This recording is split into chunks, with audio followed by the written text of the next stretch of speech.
I think the future of that is going to be a hybrid model of in-person worship and online worship. We're going to need to learn to do both of those things. And so that's the class that I'm teaching this fall at Hartford Seminary, and it's going to be online. So if you'd like to find out more details about some of the things we're going to talk about, you can do that. So I stay pretty busy. Part of it is that the sort of grief I've experienced after my partner's death has left me a lot of extra time. And rather than use it to feel sorry for myself or to grieve alone, I've tried to fill it by staying very busy helping traditional churches thrive. That's really what I mean by vintage churches. So this telephone has been the sort of symbol of what I mean by that. When I have two daughters, and when they were teenagers, one day they gave me a present, and I pulled it out of the gift bag, and it was the handset like that of my grandmother's phone. And I looked at it and thought, okay, well, and the girls, as teenage girls tend to do with their fathers, rolled their eyes at me and reached across and pulled it the rest of the way out to show me that this handset plugged into my iPhone, into my smartphone. That's what I mean by vintage church. Pews, stained glass windows, even hymns and organs, all of those things can be valued by millennials and the coming generations, and in many ways are. But they have to be able to plug into where they live. We have to learn to live in this world of technology, I think. And so I wrote the book, The Vital Vintage Church, which I think all of you are going to receive a copy of, thanks to the foundation.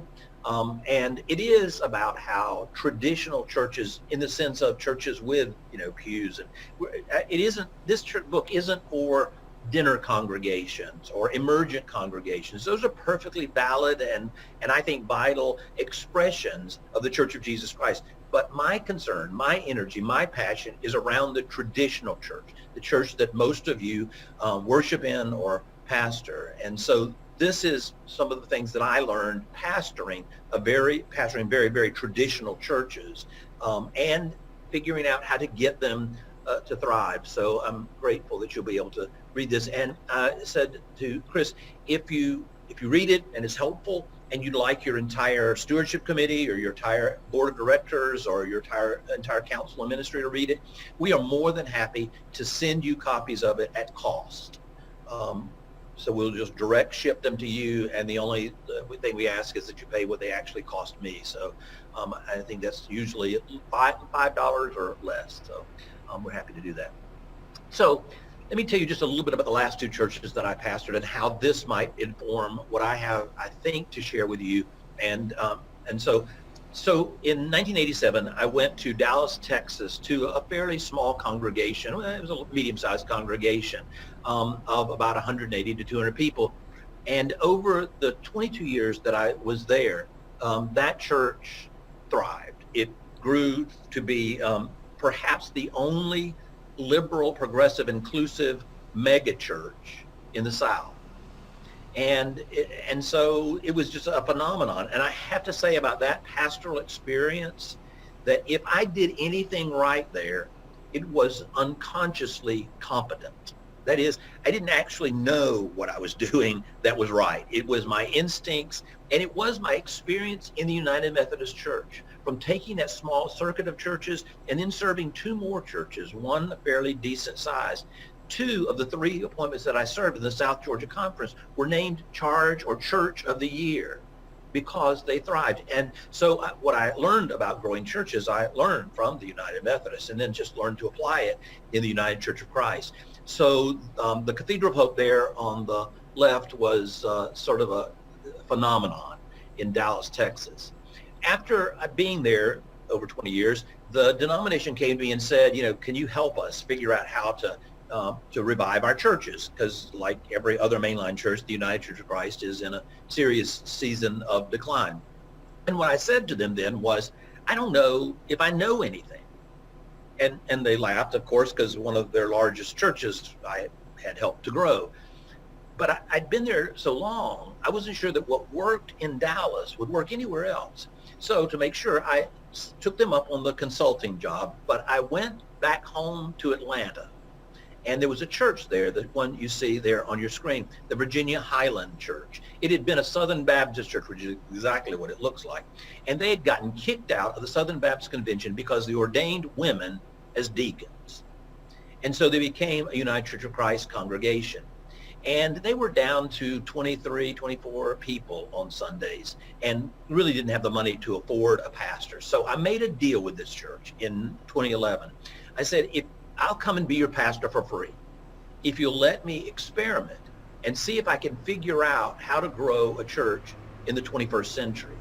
And so that was our arrangement. And so I moved back to Atlanta in 2011 and was the pastor of this church for about 7 years. The Cathedral of Hope was a phenomenal experience, and I would love to share all of that with you. That church grew from the late 80s through to the early 2000s in a phenomenal way during the worst of the AIDS crisis in Dallas. We had over 1,500 funerals. And yet, as you can see with your own eyes, that church still learned to thrive in the midst of that. Most of my work these days is in New England, and lots of times New Englanders will say, well, you don't understand how hard it is to grow a church in New England. The people are just hostile to religion. And what I say to them is, I helped to grow the largest LGBTQ church in the world in Dallas, Texas. Believe me, I understand opposition. There were many Sundays that I had to wear bulletproof vests under my vestments. I understand opposition. And yet I don't tend to take no for an answer. So the Cathedral of Hope, as you can see here, when I went there in November of 1987, their average attendance was 180. And by the time I stopped being their pastor in 2011, the average attendance was 2,218 with about 4,000 members. The budget at the Cathedral of Hope during my time there, when I went, it was about 180,000. In 1987, if you remember, was in the midst of a very difficult recession, and they weren't even making that budget at the time. And in fact, 12 of my top givers over the course of my time there, 12 different top givers died of HIV/AIDS. And so it was a challenging time in which to try to grow a church or to raise money or to build your stewardship. But over the time there, their budget, by the time I was finished there, was about $4.5 million, and they had built $11 million worth of buildings on a huge piece of property during that time. When I went to the Virginia Highland Church, I wasn't nearly so optimistic about what we'd find there. They weren't paying me, and so it was. They said, "Why on earth would you come here when you could go anywhere for that salary?" And what I said to them was, this is sort of crude, but what I said to them was, you are a good franchise. What I meant was they had a good location and a good identity and a good opportunity to serve the community where they were. I believed that from my own assessment, and I finally was able to convince them. But as you can see, that building, when I inherited it, was in very bad shape. On my right, I guess it's your right too, you can see the steeple, and you see a window there missing. That window fell out and crashed to the ground, would have killed somebody if it had hit them. So this was their situation. They had absolutely no money and a building which was completely falling apart and had to be sort of my first priority, because who was going to come to a building that looked like this? Yet, though there were 23 people in March of 2011 when I arrived, by the time I left in 2017, their average attendance was averaging 206. So this is really the church that I want to talk to you about, because probably few of your congregations can really relate to a $4.5 million budget at the Cathedral of Hope. But your church may be able to relate to this one, an attendance of 23 and a difficult challenge with buildings and those sorts of things. The budget of the Virginia Highland Church when I went there in March of 2011 was $65,000, and when I left was $1.3 million. Now, I should confess about that 1 million of that 1.35 million was really a gift. We raised the money for it, a financial gift for our homeless ministry.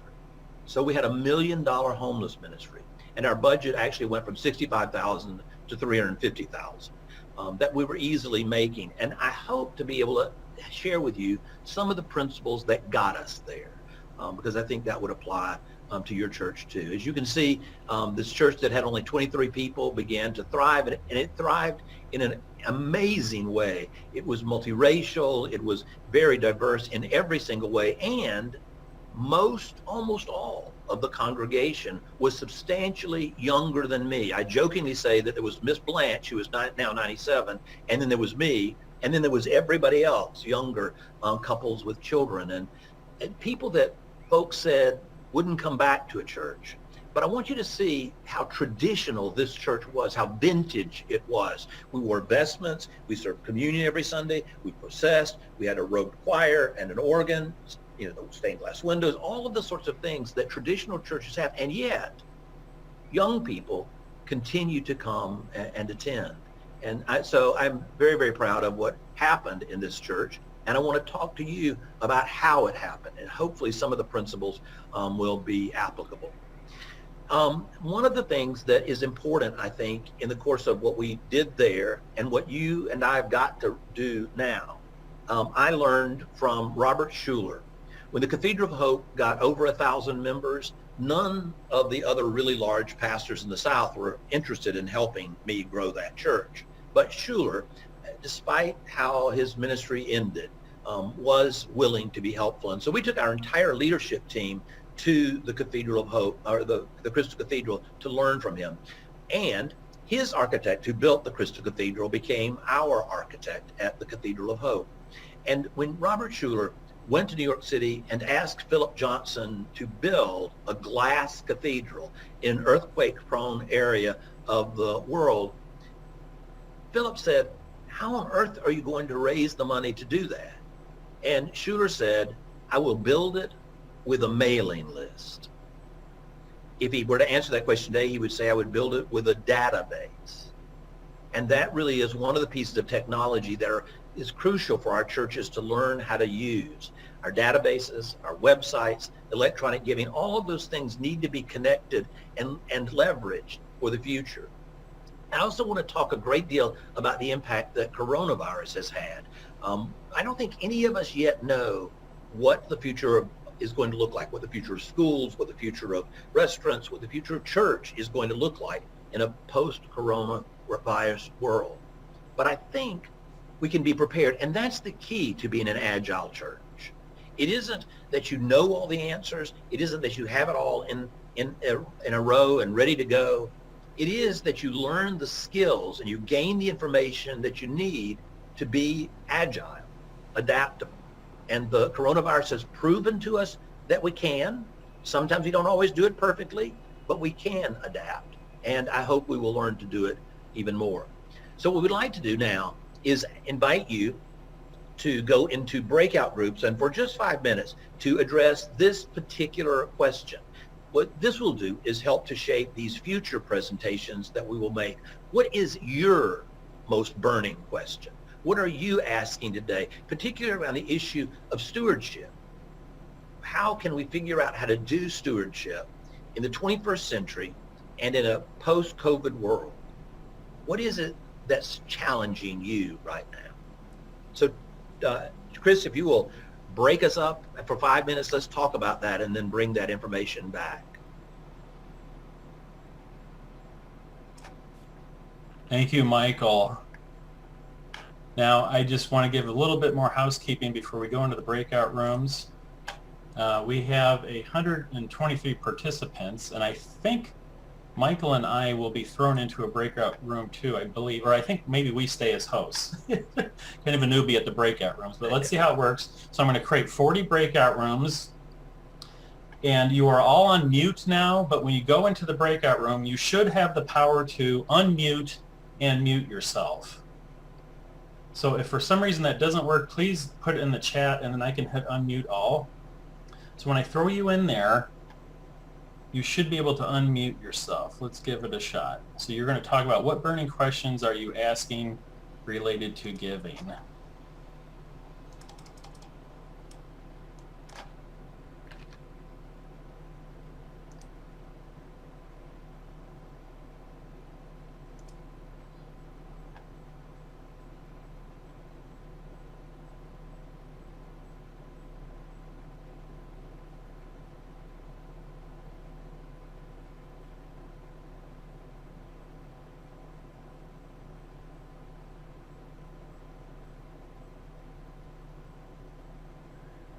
Hello?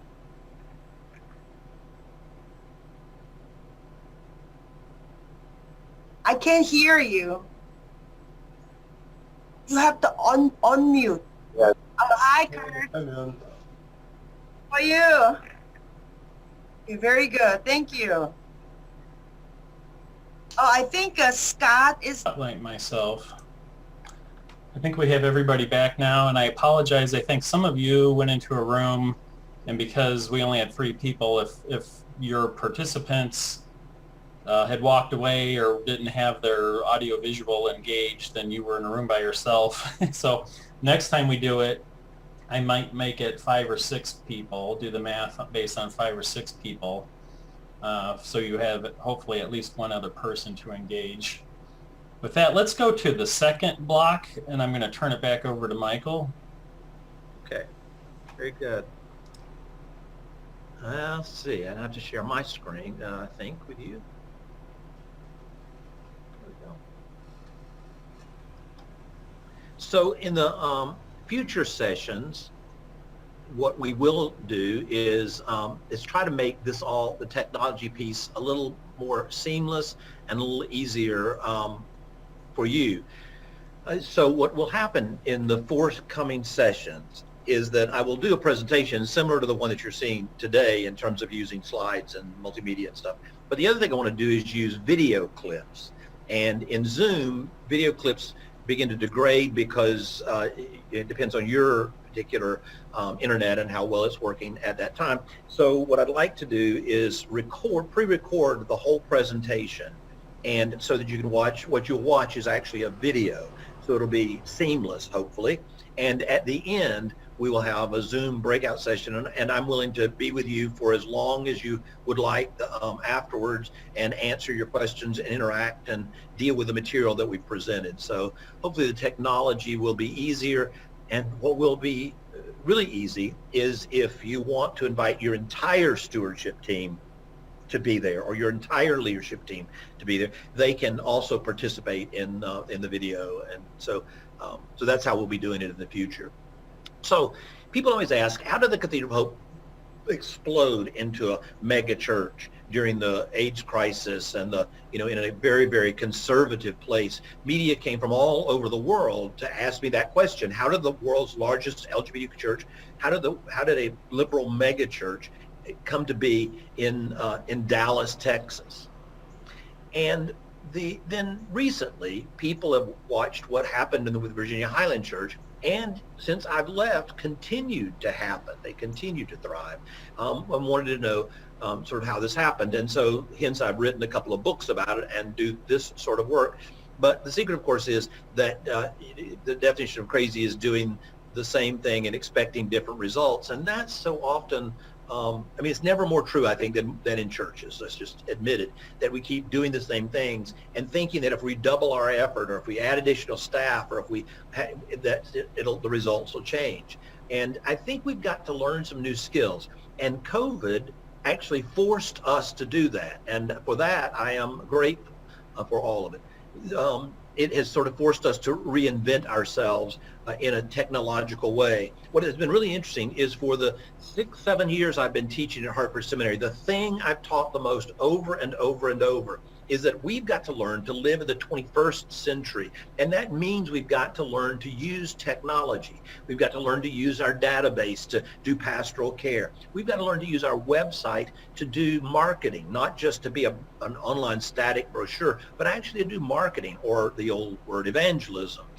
We've got to learn to use our website to raise money, and to use technology to raise money. We've got to move from a pledge drive to recurring giving. And in fact, my hope is that during the course of this course, you will discover that you have done your last pledge drive. You don't need to do that, because what happens with pledge drives is we've begun to try to squeeze more and more blood out of fewer and fewer turnips, or to get more money out of fewer people. And it is just this running constantly just to stay in place. There is a better way, and I want to talk about that. But we're going to have to reinvent stewardship, in other words, and it's going to take technology. So I've been teaching this for 7 years. And suddenly COVID comes along and everybody has to go online. And then suddenly everybody's calling me and I'm this genius because of what I've been saying for 7 years to them. Suddenly now they're like, oh yeah, I guess we do need to learn this. And they are. And the churches that are thriving right now in the middle of COVID are the ones who listen to that advice from not just from me, but from other people, or found the wisdom of beginning to use technology prior to this. And those of us who didn't are struggling with it. But it is this sort of like, if you don't reinvent yourself, this is who you become. I mean, when Blockbuster was thriving, who would have thought they'd be bankrupt? Or Kodak is coming back now in a totally different way, but went away as a film company. And you had to pry a BlackBerry out of Barack Obama's hands when he was elected president. But who on earth uses a BlackBerry now? If it can happen to these companies, it can happen to the church if we fail to take the challenge to reinvent ourselves. Reinvention is really the key. You know, a lot of times churches have butterflies in stained glass windows, and the butterflies are symbols of resurrection, but they're not really, because the butterfly doesn't really, the caterpillar doesn't really die when it goes into the cocoon or weaves the chrysalis around itself. But what it does is during that time, it reinvents itself as a new creature. I'm hoping that COVID will allow us this time, this cocooning time, and that what will emerge will be a whole new creature where our churches will be able to fly rather than crawl upon the ground. I am hoping the lesson of the butterfly, which has always been valuable to the Christian church, will be our lesson too. But we do have to reinvent ourselves. And I just want to say, it is never too late. If I can do it, so can you. When, you know, after having pastored for all those years, when suddenly the denomination came along and wanted me to work as a consultant, I didn't know anything about that. Or as a professor, I had no clue. And this year, this semester, in the fall, I'll be teaching online. Who ever did a graduate course for doctoral students online until now? So I just want to say that if I can learn these new skills, so can you. And I know, I get it. I have hated having to take my course and create an online syllabus. I've hated it. But it's what is necessary to get the information out. And so I want to just challenge you that if I can do this reinvention, so can you. The other book you're going to receive from Chris is called Fishing in a Shallow Sea. And it's my latest book and talks about the technology in more detail, because it just is a very, very recent book. But I want to tell you what I mean by fishing in a shallow sea. Because I teach this and am a consultant, I've had lots of media call me and say, okay, what is the church going to look like in a post-COVID world? Hartford Seminary just got a gigantic grant. It was actually Hartford Institute. We just got a gigantic grant to study this very thing. Which churches survived and which churches thrived in COVID. And it's a 5-year grant, so we want to see how that looks 5 years out. People ask me this question, and I just want to tell you, I don't know. No one knows. I mean, we would just be making it up. And so that's one of the challenges. Who knows what church is going to look like after this is over? And we just can't quite predict it. But if it continues to look like it did before COVID, the prospects are not very good. I don't know if you can see this, but the dark blue line, the top one, is the decline of the United Methodist Church. The purple line is the decline of the United Church of Christ. We started lower than you did, but the decline has been pretty precipitous. And if we don't change it, what I like to say is there are going to be more Elvis impersonators out there than there's going to be United Methodist churches or United Church of Christ. There are 40,000 40,000 Elvis impersonators in the world, by the way. Michael, can I just interrupt you real quick? Oh, sure, I think if you're sharing your screen, we don't see it. Or at least I don't think I see it. Oh, so sorry. Yeah, I am sharing it. I thought I was sharing it. Oh, okay. Maybe I'm looking at the wrong window. Okay. Let's try it again. Yeah, sorry. It might be me with all these sophisticated controls. Oh, I do see it. Gotcha. I'm sorry. Sorry to interrupt. Okay, so everybody New else. driver here. That's Carry okay. on. All right, good. That would be a shame if they were standing there, having to sit there and look at me all this time. All right, there we go. So the chart here before you shows that sort of the decline of all of the churches, not just mainline churches, but other churches. You'll notice that the more evangelical churches have shown some increase. The Roman Catholic Church has shown some, but 100% of their increase has been immigrants.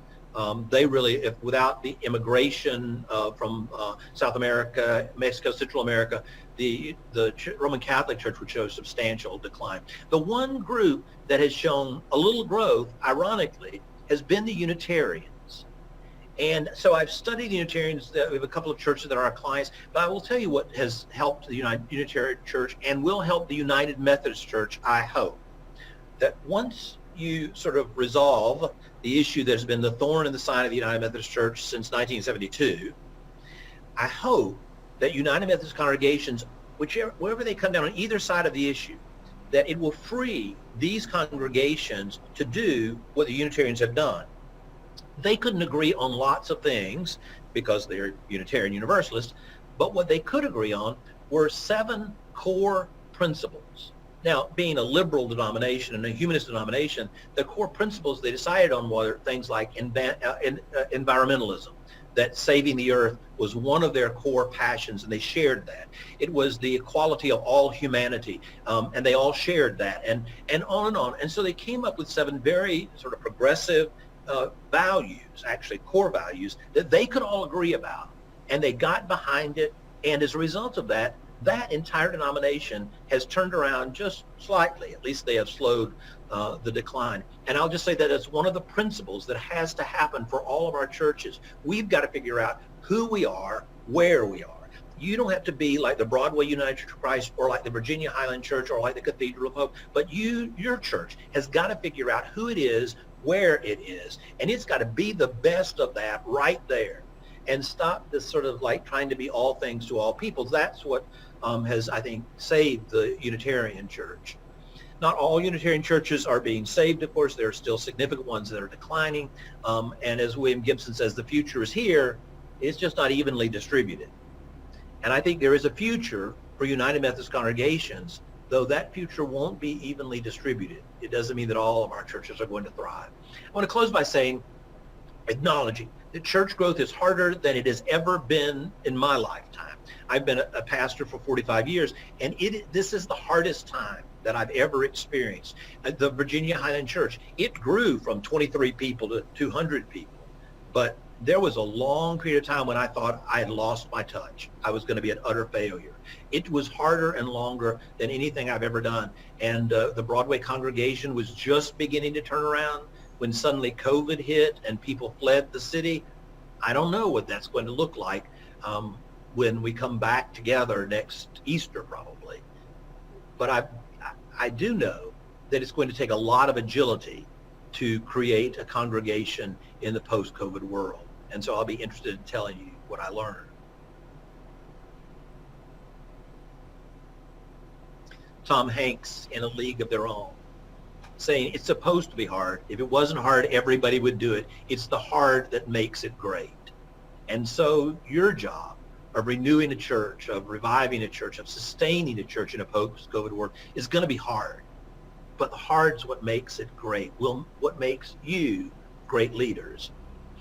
So I want to just mention 3 things that I discovered as I began doing this work of renewal in the 21st century.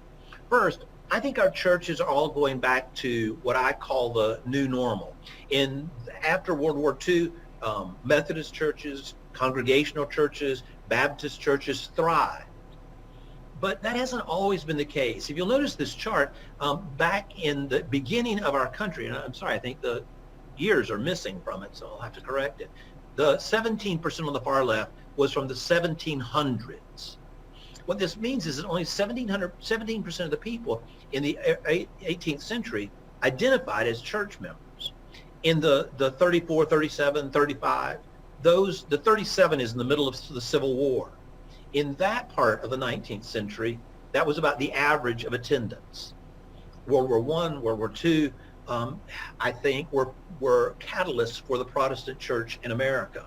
And I think mainstream Christianity is not going to die, but it is going to go back to a more 19th century model. That is, we will probably settle into about 35 to 40% of Americans going to church, identifying as church members, participating. So what I want to just say is, yes, churches are going to close. Hopefully not yours, but some are. And so we are probably going to go back to a new normal, but Christianity and Christendom is not going to end. It is not going to die.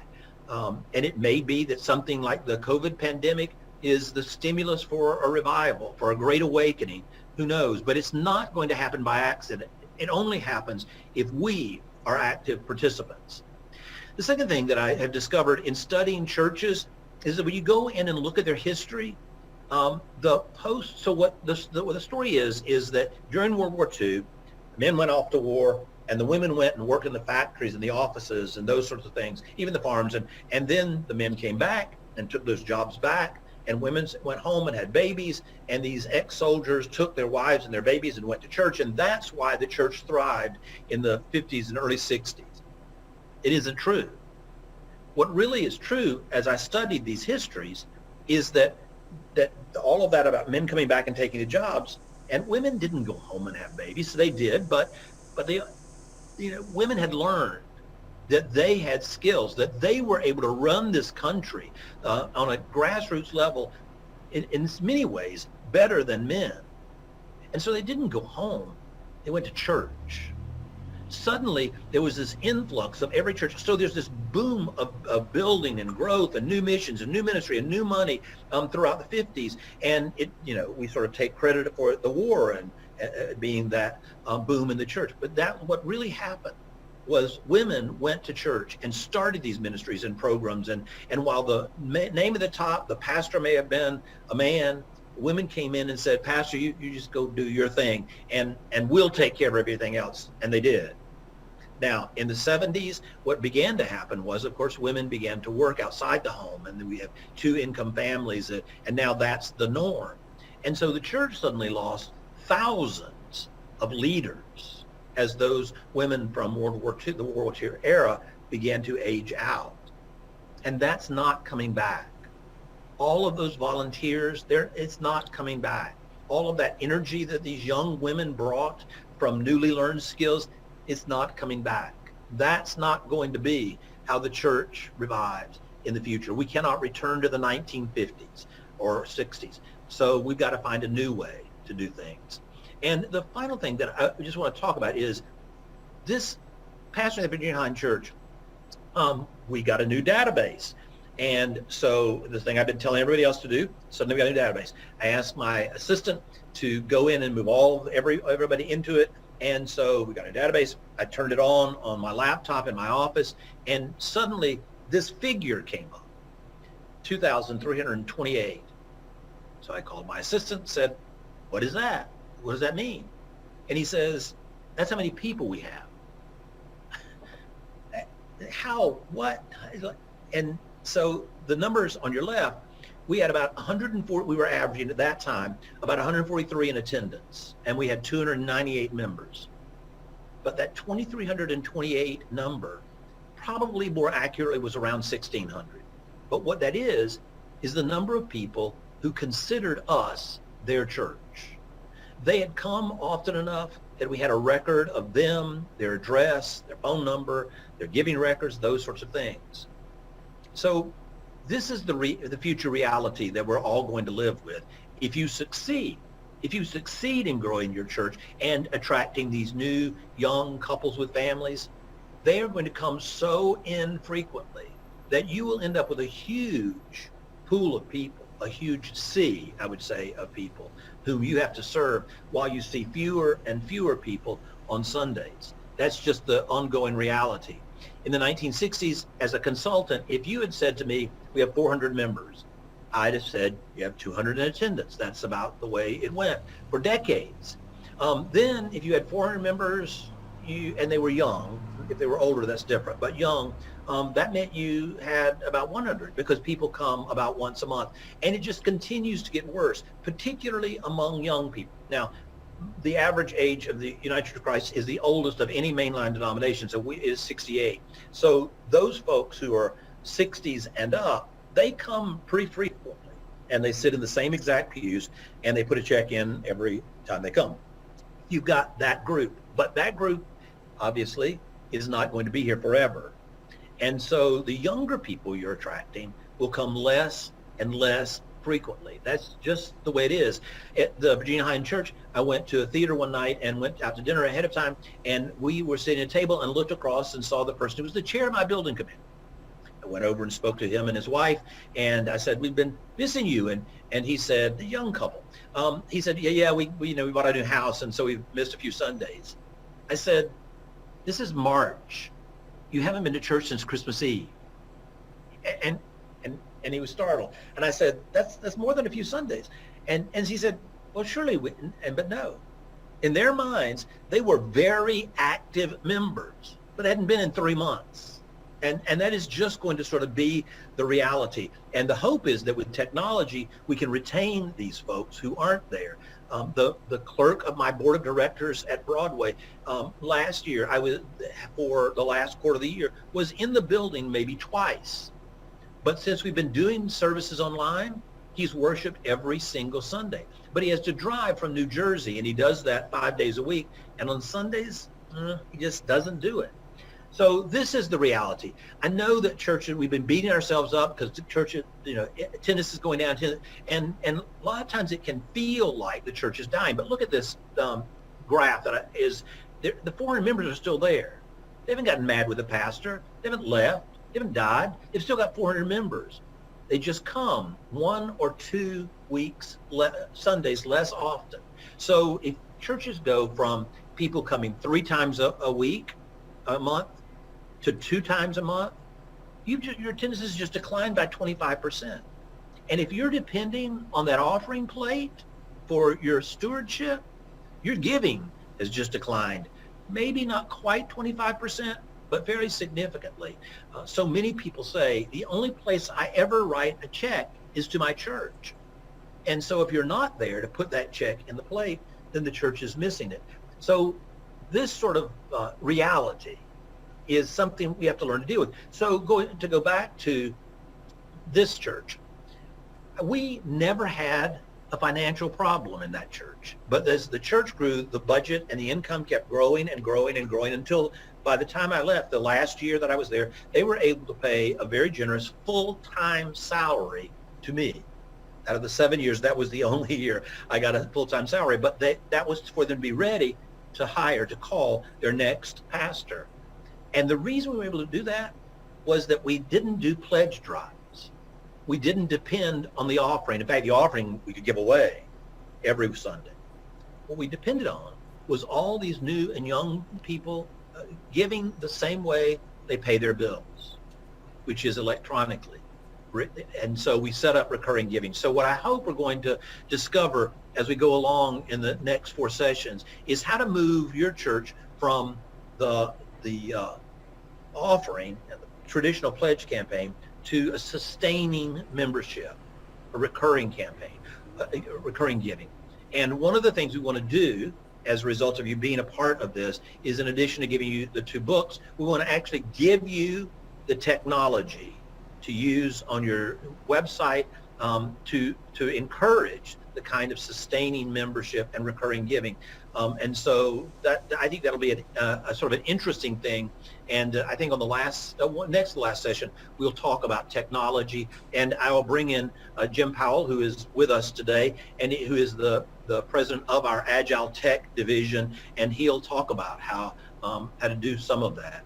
Because the problem is when people come 1 Sunday less a month, you have not only diminished attendance at worship, which means you've got to figure out how to count other things. Figure out how to count, because these young people will volunteer for the food bank and may not show up for Sunday worship. But if they're the food bank on Saturday helping, does that count? We haven't ever counted it before because we always count butts and pews and bucks in offering, and that's how we succeed or not. But we've got to find new ways to count, new metrics. I always say growing a church is simple but not easy. You get them to come, you get them to come back, you get them to stay.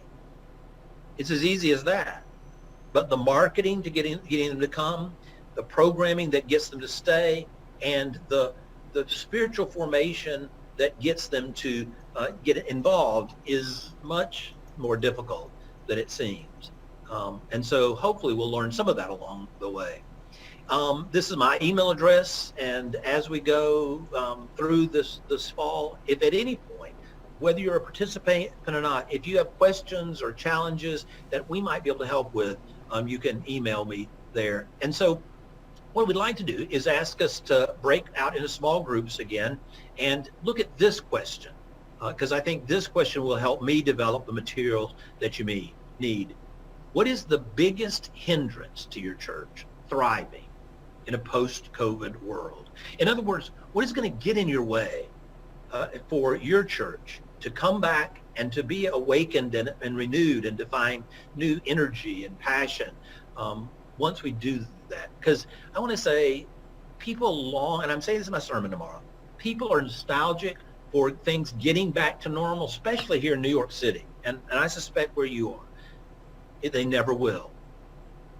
Life is not going back to normal. It takes 26 days to develop a new habit.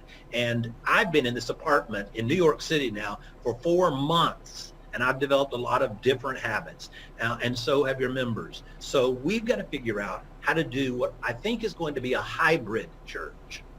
And so I want you to consider what is going to get in your way for doing that in a post-COVID world. So, Chris, I'll give it back to you. Okay, thank you. The consensus was that we like the current groups, but I'm going to try and monitor the groups more. And then if you are in a group with no one else, or there's no one else for interactivity, do the help or whatever, and I can jump in there and I can go in the breakout room manager and hopefully merge you into a different room. So here we go again. I'm going to open all rooms. And there you go.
Okay, I think I successfully merged several people so they had bigger numbers.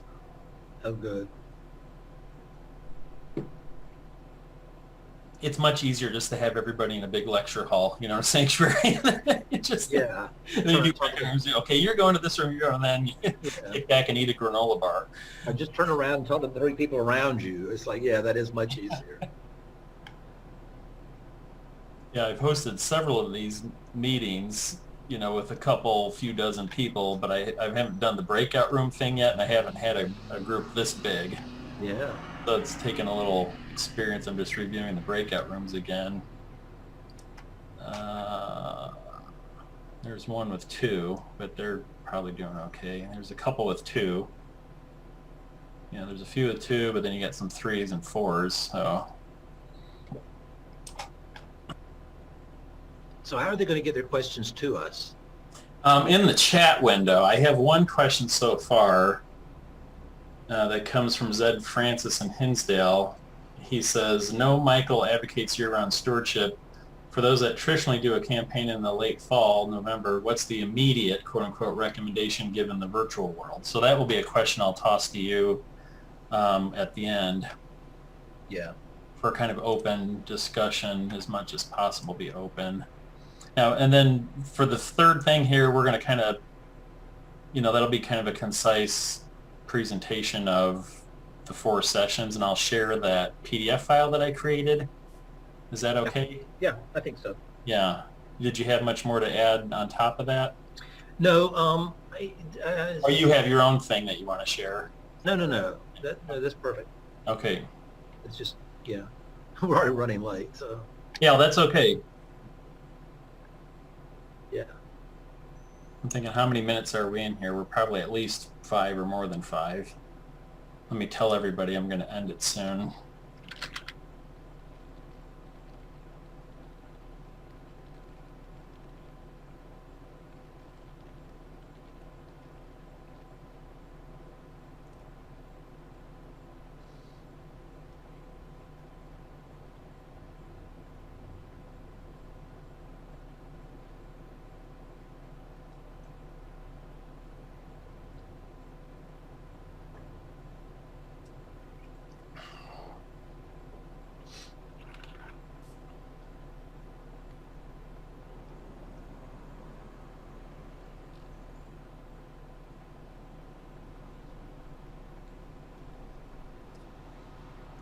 Participants.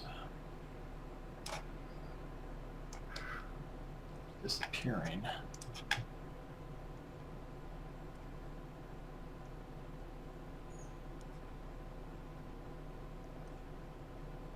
I'm going to end the rooms. Okay. That takes a minute.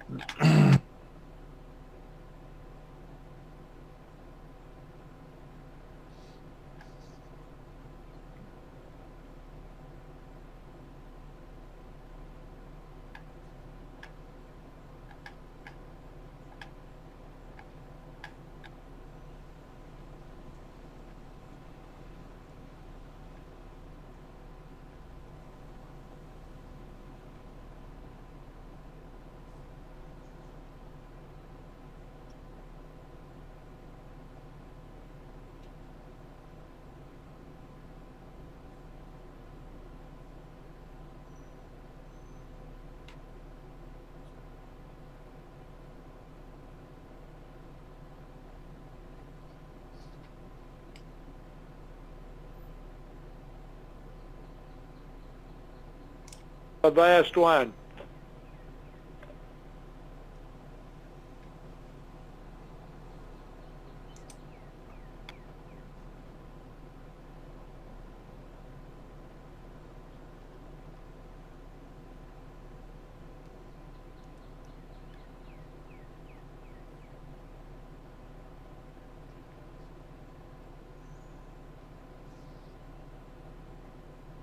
Okay, I think we've got everybody back now from the breakout rooms. Thank you. I think that went a little bit more smoothly. I had 5 or 6 groups that I merged in with others, and hopefully you had fruitful conversation.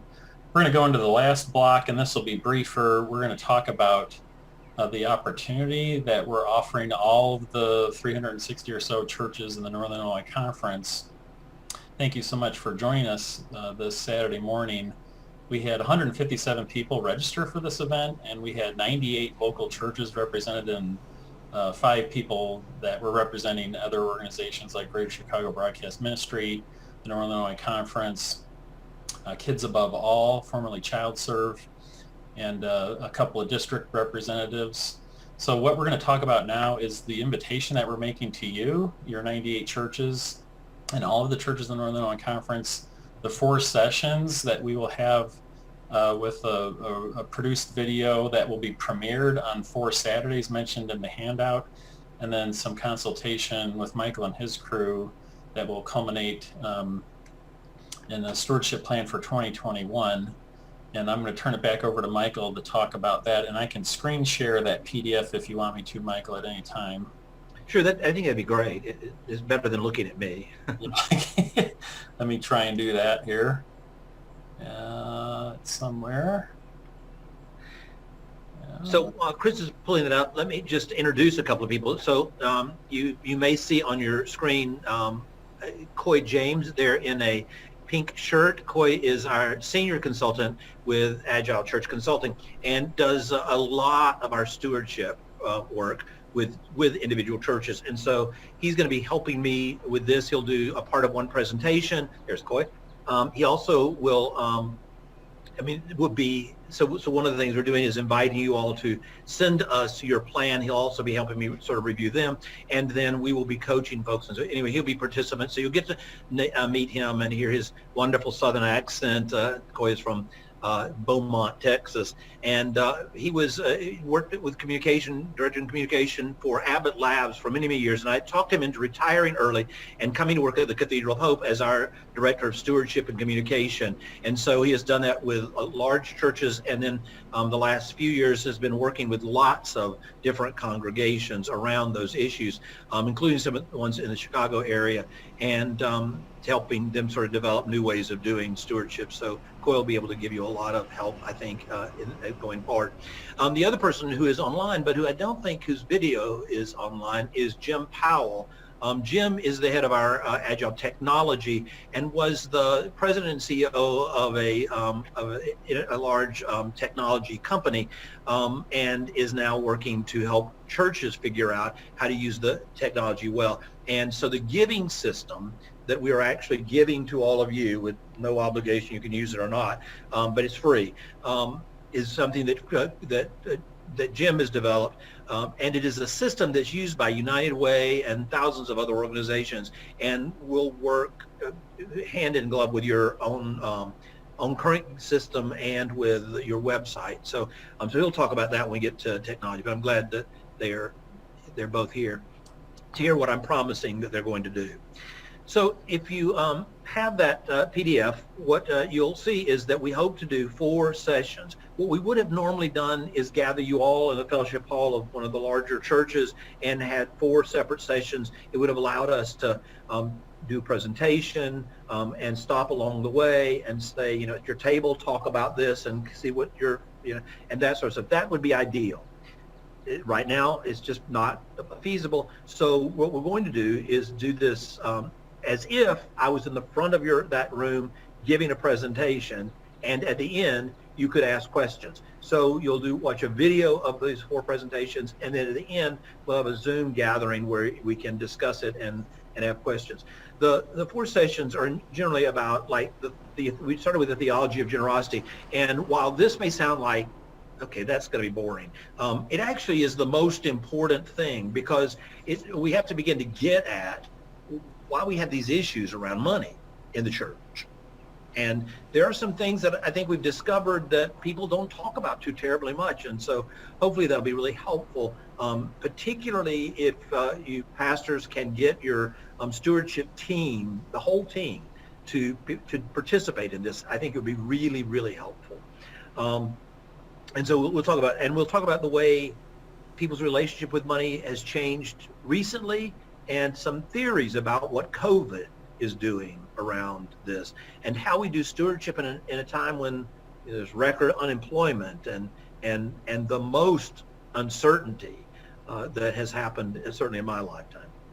The second thing we'll talk about is the stewardship principles, and this probably may come as a sort of surprise and a learning thing, but churches have got to move from thinking in terms of everybody giving to thinking in terms of younger people spending.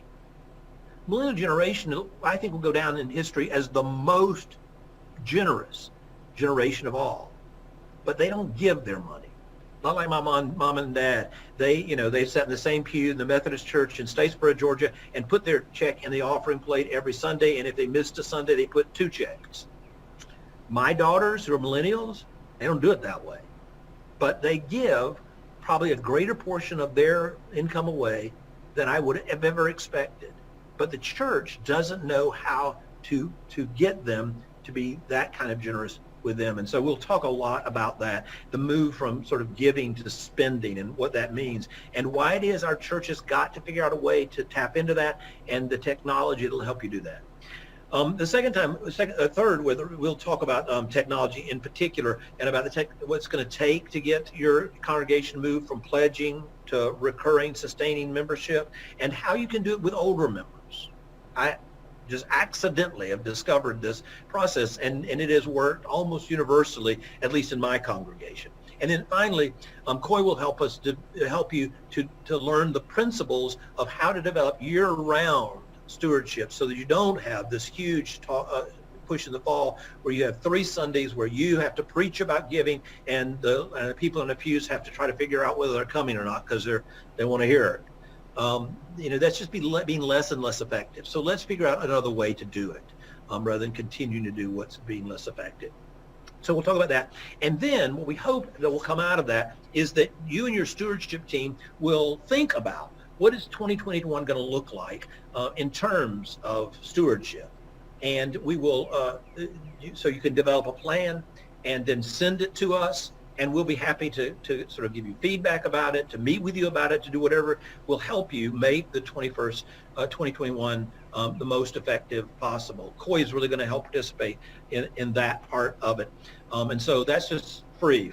We'll be your coaches for 3 months. And I said this to Chris, this program costs each church at least $5,000 a piece.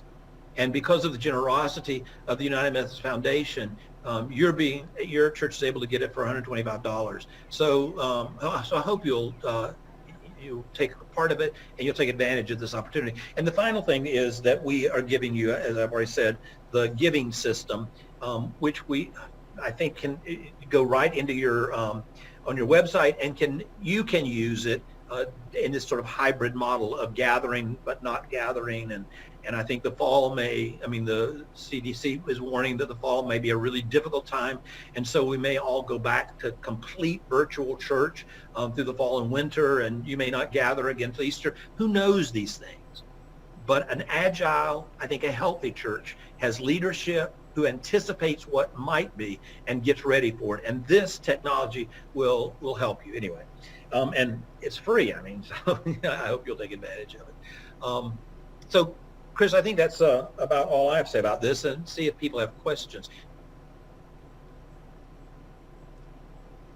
Thank you, Michael. And we did kind of have this broken into 3 blocks. I think we kind of squeezed it into 2 blocks, so I'm going to forego a third breakout session round. And I just sent in the chat, if you open your chat window, if you haven't done that already, on the bottom of your screen, please open your chat and send any questions that you have about any of the content that Michael presented today, or about this opportunity that we're inviting you into to join us through 4 video sessions that will premiere on those Saturdays mentioned in the handout. And then there will be live Q&A after those. Those will be pre-recorded. So if you can't attend that Saturday, you could watch it with your team and then interact with each other and send questions to me, and we'll figure out how you can engage that. So what we're inviting you into is, as Michael mentioned, he's done a version of this for churches where they're on site and they're doing that for $5,000. If we can get a critical mass here, we're going to do it for $250 a piece for each church, but we're only asking you to pay half of that, and the foundation will pay the other half.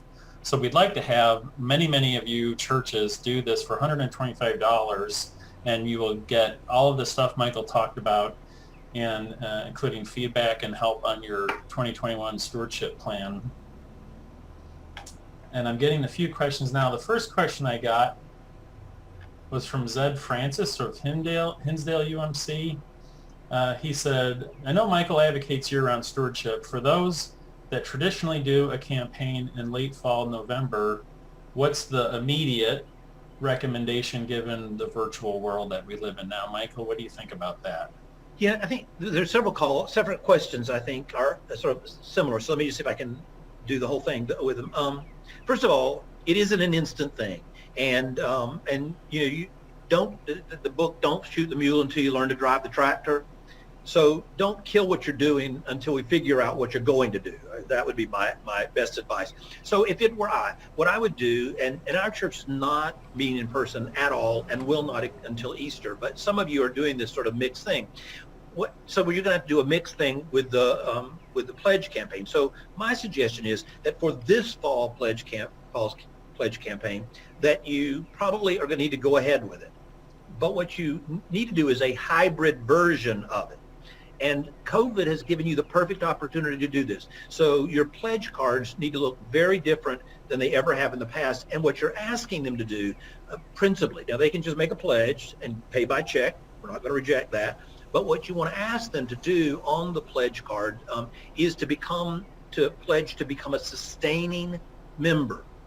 And so what they're pledging is a recurring gift of this amount, weekly, monthly, annually, however they want to give it, and hopefully giving you their debit card or credit card, or if they want to give by check, an automatic check, you can do that for them, and we can help you with all of that. I mean, how to do that. We can help you do that.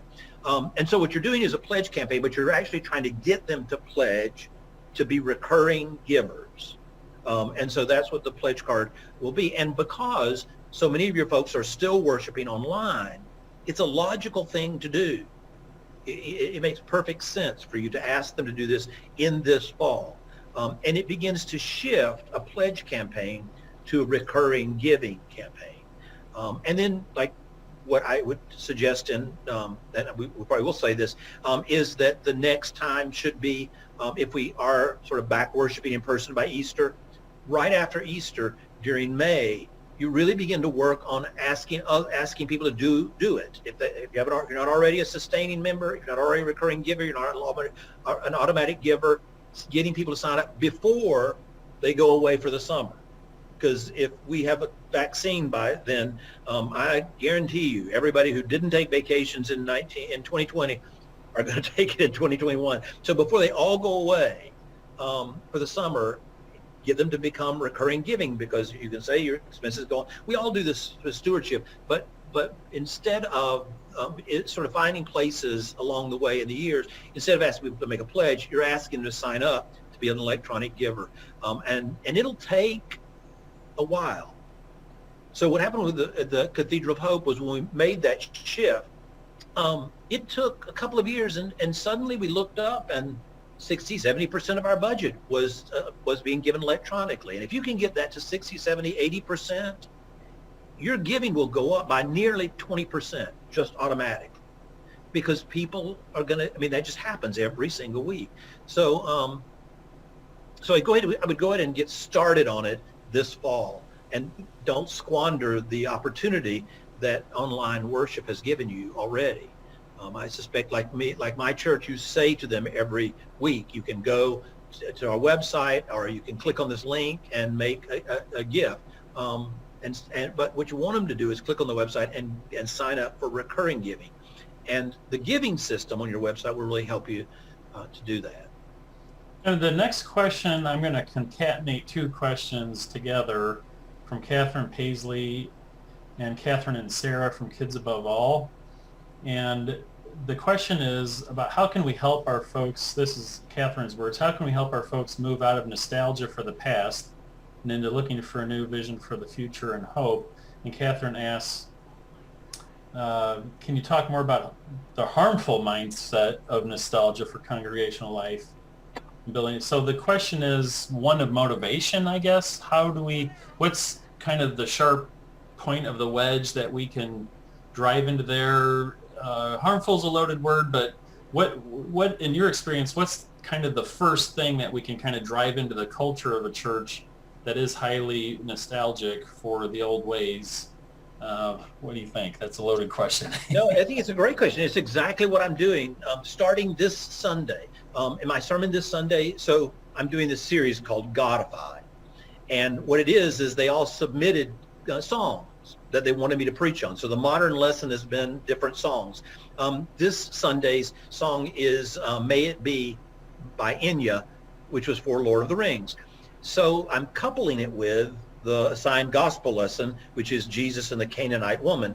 And so what I'm doing about this, you may disagree with my theological understanding of that story, but what seems to happen in that story is that this Canaanite woman helps Jesus sort of push back the traditional boundaries. He sort of says, no, the food should go to the children of Israel. And she says, and he loses the argument and changes his mind. So what I'm talking about this Sunday is, I just ask people, when is the last time you changed your mind about something? And I'm talking, the thing about the teachers say, learn something new, become something new. When was the last time you learned something so new that you became somebody new? What's it going to take? A global pandemic? Shutting down the whole world? Leaders who don't match your values?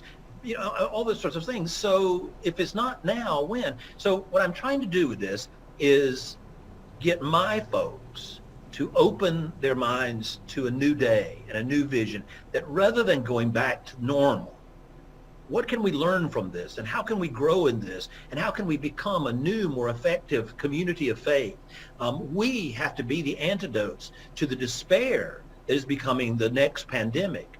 So what I'm saying about this is, I think the way to sort of address this is to cast a new vision, and a big one. Not that we're going to go back and redo the Sunday school rooms. No. As people of faith, our call now more than ever is to provide hope for folks. That's when we are called into existence for such a time as this.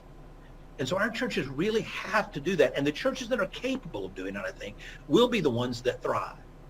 I can't possibly oversell the idea of casting a powerful, compelling, meaning-giving vision for the people of God right now. And I think that's our responsibility. And I think that will be the antidote to just simply wanting to go back to the way things were, to see who we can be and what we can do and what we must, I think. Thank you. And I did mention that we would try to keep this to an hour and a half, so I'd like to begin to wrap it up a little bit. There are several questions coming in that relate to, how do we get involved in this? Some technical questions about, will the giving system do ACH? What are the costs? Those I'd like to answer offline in email. There's one question from Ron Wheeler that he asked about what kind of database should we use.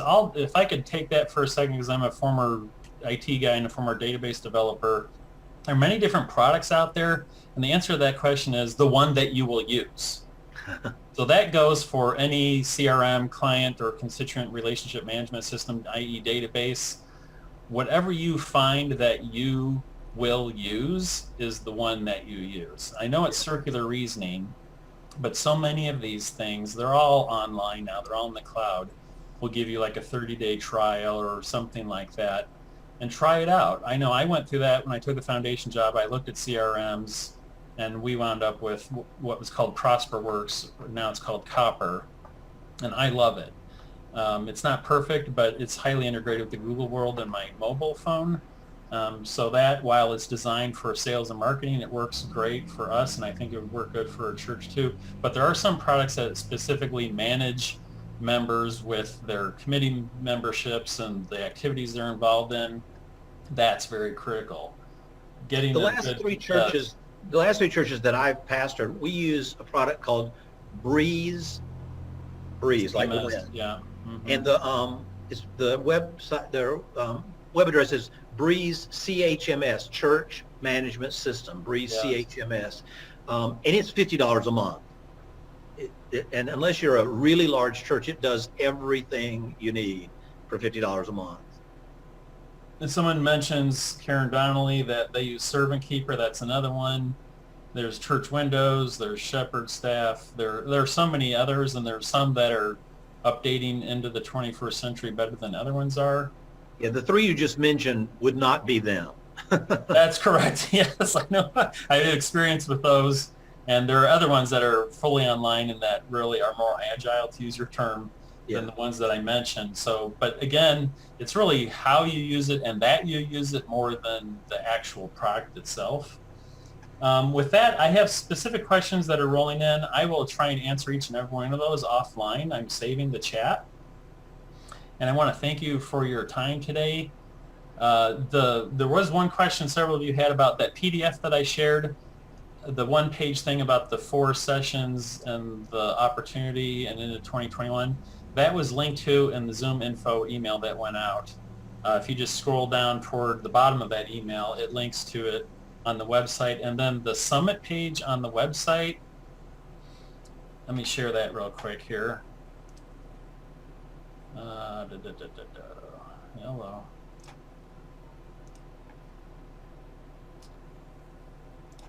There we go.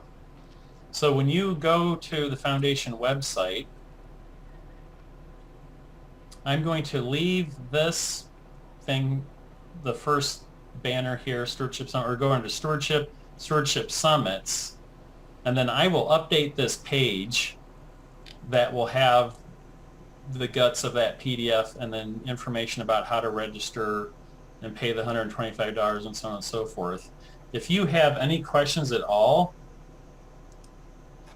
please contact me. I will show you my information, and I think most of you have all of that. But let me go back to this.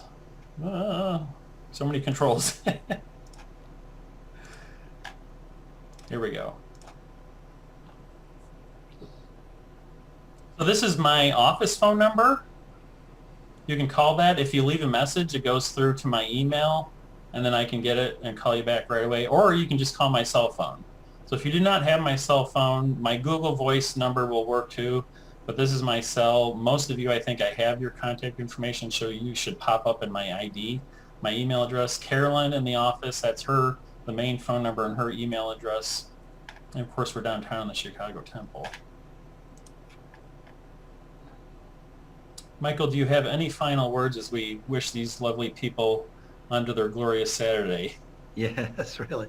Well, no, I really enjoyed doing this, and I would enjoy it a whole lot more if I could see you in person and hug your neck. But consider yourself virtually hugged as much as we can do in these days. And I hope we'll be able to see you going forward. You have my email address, mike@agilechurch.com, and let me know what I can do to help. mike@agilechurch.com. That's why we exist. That's why, I've been doing all of this for so very long, is to help traditional churches to thrive. And that's all I want out of this, is to be able to help you. So please let us know how. Could you close us in a brief prayer? Sure, absolutely. Thank you. Let's pray together. For all your good gifts, I thank you, O God, and in particular, I thank you for the women and men who have gathered here this day to seek to serve you and their church. I pray that your Spirit will guide them and energize them and strengthen them, enlighten them, give them hope and a vision for the new day, that the new thing that you are doing. Use this time of suffering and difficulty, challenging and death. Use it for our good somehow, so that we may serve your people and the world will be the better for the lives of these good women and men. In your many names I pray. Amen. Amen. Thank you so much, everyone. I'll see you around. You know how to get a hold of me. Take care. Bye-bye.